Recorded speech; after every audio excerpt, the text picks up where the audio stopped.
আজকে ছিল মহাশিবরাত্রি, তো বাবার মাথায় জল ঢালার জন্য আমরা বেরিয়ে পড়েছিলাম। প্রথমে যাচ্ছি আমরা দিদির বাড়ি, ওখানে গিয়ে ডালা সাজিয়ে তারপরে যাব পুজো দেওয়ার জন্য, কারণ ওদের বাড়ির সামনেই একটা মন্দিরে আজকে আমরা বাবার মাথায় জল ঢালবো।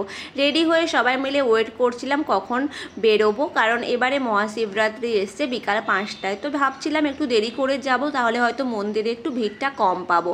আর এই দেখো আমাদের সানিকে কতটা কিউট লাগছে, তাই না? সব থেকে বেশি সুন্দর লাগছে আমাদের সানিকে।